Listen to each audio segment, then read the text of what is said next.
All right, before we go back to this, my colleague Vishnu has more on the satellite images and the destruction caused.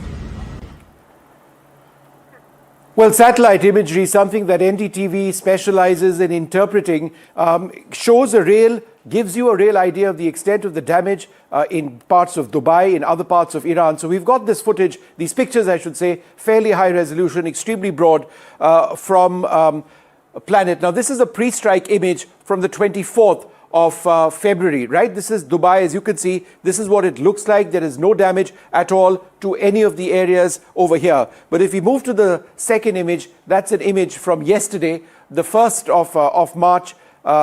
What you can actually see is from space, because these are all pictures coming from space, massive smoke which has emerged as a result of either a missile or drone strike in this particular area. This is some of the most posh real estate anywhere on earth, but Iran has attacked this. So this picture really does tell a very, very prominent story, an attack in the heart. Now, so we're going to do a small comparison next.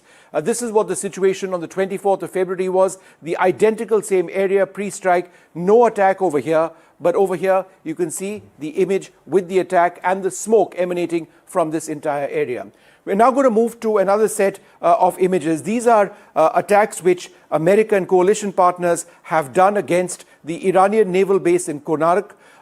This is smoke which is coming out after one vessel was actually destroyed. And this is a close-up of that, smoke emanating, massive fires, something that could be seen from space as well. Let's take a look now at the impact of American airstrikes on the Tabriz North missile bases. Remember, Iran is fighting its war using ballistic missiles. It stores these ballistic missiles deep inside mountains where they cannot be targeted. That's what America is trying to do with some of the latest rounds of airstrikes. So this is a pre-picture of the 23rd of February. In the Tabriz area, you can see entrances. You can see an entrance going this way.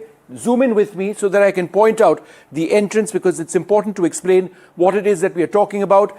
Over here, there is another entrance which goes deep into the mountainside over here, and perhaps an entry in this area as well, right? Perhaps an entry in this area as well. This was pre-strike.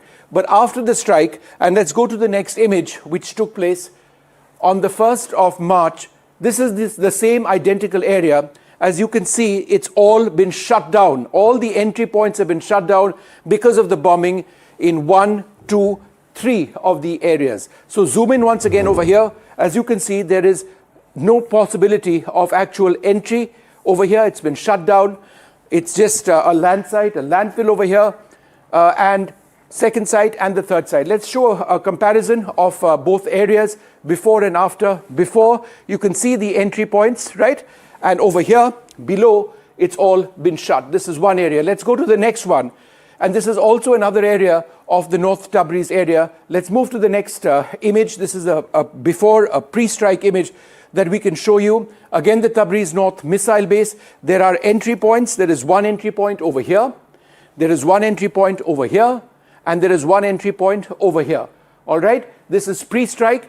This is an image from February, post-strike, when this took place. Let's move to the 1st of March. And each of those points has been shut down. It's been shut down over here.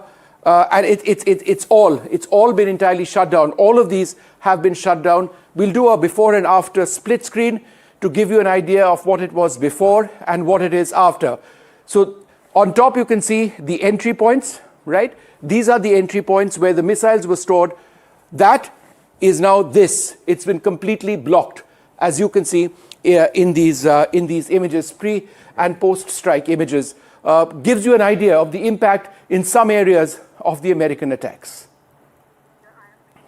All right. What I thought we'd now focus on a little bit is on the Iron Beam system. Now, this is a laser-based system. That's what the Iron Beam actually looks like.